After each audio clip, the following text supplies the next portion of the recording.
Hello everyone, कैसे हैं आप लोग? I hope you all are fit and fine. Good.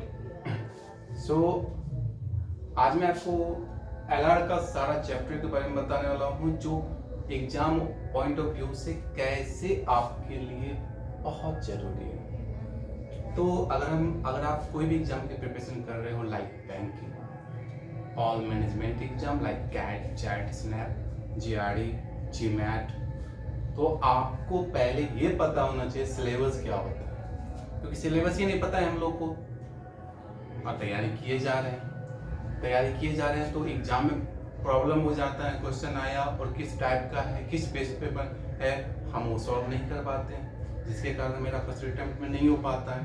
लेकिन अगर आपको टाइप पता हो सारे क्वेश्चन का और उस पर आप वर्क किए हो इंडिविजुअल, तो आप आसानी से क्रैक कर सकते हो एग्जाम को, चाहे वो दुनिया का टफेस्ट एग्जाम क्यों ना हो।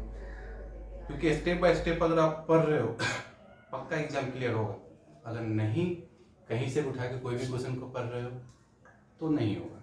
अगर हम एक ब्लड रिलेशन चैप्टर पढ़ रहे हैं तो उसका हर एक टाइप पढ़ेंगे, easy type, moderate, tough level, फिर उस पर मॉक देंगे, फिर मॉक में अपने आप को जज करेंगे, जो अच्छा नंबर आया कि नहीं आया है तो फिर से एक बार रिवाइज करेंगे और फिर से मॉक देंगे। क्योंकि एक चैप्टर पर तब तक वर्क करो जब तक वो आपका स्ट्रांग नहीं हो जाए। ये नहीं जो स्ट्रांग हुआ नहीं और दूसरे चैप्टर पर हम वर्क कर लिए तो गलत हो जाएगा ना, वो तो आपके लिए बहुत गलत होगा। तो आपको क्या सही में वर्क करना है वो मैं आपके सामने डिस्कस करने वाला हूँ। तो ये है एलआर का चैप्टर।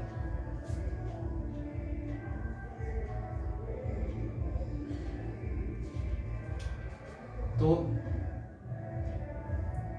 अगर हम बात करें एलआर का, दो टाइप के एलआर होते हैं, क्रिटिकल, एक होते हैं आपके लॉजिकल। तो क्रिटिकल की बात करें, इसमें ये सब टाइप होते हैं उसके, basic criticism, statement and assumption, statement and argument, statement and conclusion, cause and effect, assertion and reason, decision making. ये सारे आपके थिंकिंग पावर बेस पे बनाए जाते हैं। इसमें आपको बहुत सारे सिचुएशन दे देते हैं, सबको एक ही चैप्टर से कनेक्ट करके टीचर लोग पढ़ाते हैं। स्टेटमेंट एजम्पशन हो जाता है, उसी में आपको सारा कंडीशन पढ़ा देते हैं, लेकिन कंडीशन अलग है। स्टेटमेंट तो आपका वही है, लेकिन एग्जाम्पशन का क्या होता है, आर्गुमेंट क्या होता है, कंक्लूजन क्या होता है, फैक्ट क्या होता है, रीजन क्या होता है, डिसीजन मेकिंग क्या होता है। अगर आपको ये सारा टाइप बाय टाइप उस पर आपको अच्छे से क्वेश्चन को करवाया जाए, रियल लेवल और एग्जाम लेवल, तो आप आसानी से क्वेश्चन को बना सकते हो। और सारी चीजें कहते हैं इसको छोड़ दो। अरे क्यों छोड़ेंगे? जब इस पर हम पार्ट बाय पार्ट अगर वर्क कर लेते हैं तो ये हमको अच्छा नंबर दिलवाएगा। तो छोड़ना नहीं है, पहले हमको करना है, उसके बाद एग्जाम में जाके टाइम के अकॉर्डिंग हमको क्वेश्चन को बनाना है। ठीक है। डिसीजन मेकिंग का बात करें तो आपके मेंस के पेपर के लिए तो ये बहुत ज़्यादा जरूरी है, फॉर मेंस के लिए बहुत ज़्यादा जरूरी है।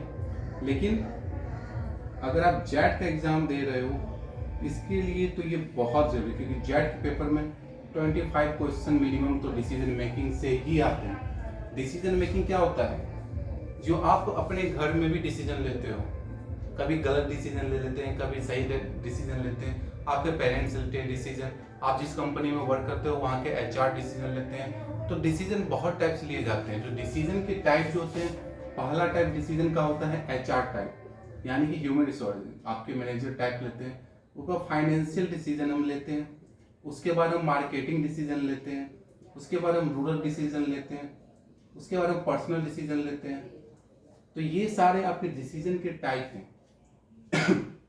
आपको हर एक टाइप को अलग अलग से पढ़ना पड़ेगा, जो टाइप होते क्या हैं, एचआर का क्या क्या डिसीजन हो सकता है, कब डिसीजन उसका फेलियर बनता है, कब डिसीजन उसका राइट बनता है, कैसे डिसीजन वो लेता है, प्रोसेस क्या होता है डिसीजन लेने का। तो सारा टाइप आपको पढ़ना पड़ेगा, क्योंकि इसमें अगर हम टाइम दें तो आपका 25 आवर्स तो सिर्फ यही चैप्टर लेगा।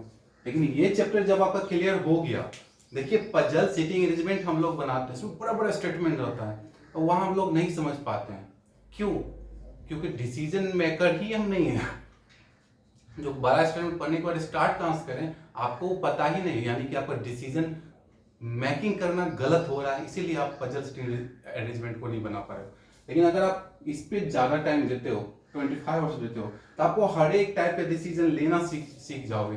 आप डिसीजन लोगे कैसे, कहाँ से उठाओगे, कौन डिसीजन को रॉन्ग बताओगे, कौन डिसीजन को सही बताओगे, कहाँ से स्टार्ट करोगे, कहाँ इन करोगे, कहाँ से शुरू करोगे।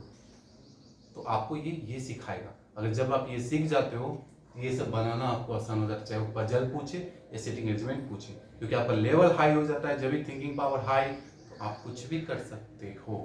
ओके, तो ये पढ़ना आपको बहुत जरूरी है, और ये सभी डिसीजन मेकिंग का ही पार्ट है, लेकिन ये सब का थोड़ा सा अलग हो जाता है। तो आपको ये पढ़ना तो और जरूरी है, क्योंकि ये चीज आपका माइंड को ऐसा लेवल तक ले जाएगा कि आप थिंक नहीं कर सकते हो कहां तक मेरा माइंड लेवल चला गया है। उसके बाद ये सब चीज तो आपके सामने इजी हो जाएगा। अगर हम बात करें लॉजिकल डिजाइन, इसमें floor and flat based question पूछे जाते हैं।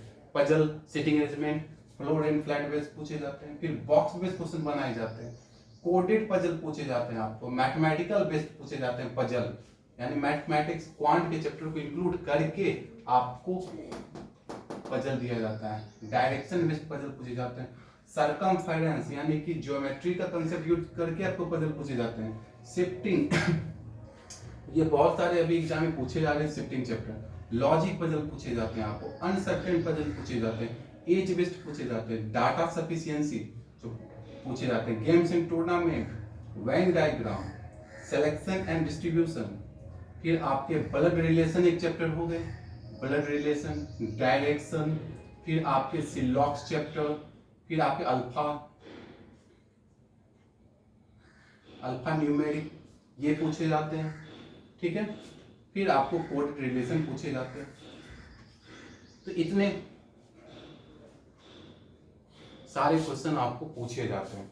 अगर आप इस पे वर्क कर लेते हो, डिसीजन मेकिंग पे वर्क कर लेते हो, ये सारे चैप्टर पे वर्क कर लेते हो, और ये टाइप वाइज टाइप पे वर्क करते हो, फ्लोर बेस्ड पे कितने, फ्लोर बेस्ड पर किस टाइप से क्वेश्चन बनते हैं, बॉक्स पे कितने टाइप से क्वेश्चन बन सकते हैं, 7 बॉक्स पे बनते हैं, 10 बॉक्स पे बनते हैं, ये सब बॉक्स पे कैसे क्वेश्चन बनते हैं, क्या क्या कनेक्ट करता है बॉक्स को, कोडेड में कितने टाइप से कोडेड बन सकते हैं, मैथमेटिक्स में कितने टाइप से बन सकते हैं क्वेश्चन, डायरेक्शन से कैसे हमको पजल पूछा जाता है और कितने टाइप से पूछ सकता है, सरकमफ्रेंस बेस्ड कैसे पूछता है और कैसे पूछा जा सकता है, शिफ्टिंग में कितने टाइप होते हैं, लॉजिक में कितने टाइप होते हैं, अनसर्टेन में आपको कंडीशन देगा ही नहीं, आपको कर देगा some person are sitting in a row, और पर्सन कितना है आपको वो पहले जानना पड़ेगा।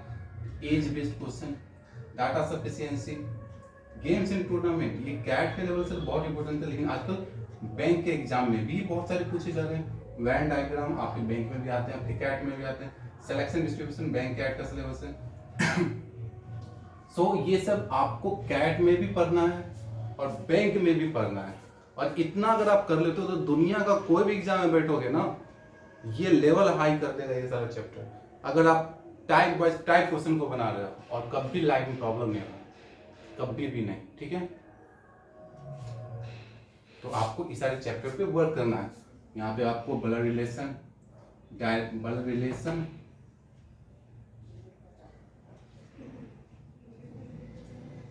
डायरेक्शन, उसके बाद आपका सिलॉक्स, अल्फा न्यूमेरिक,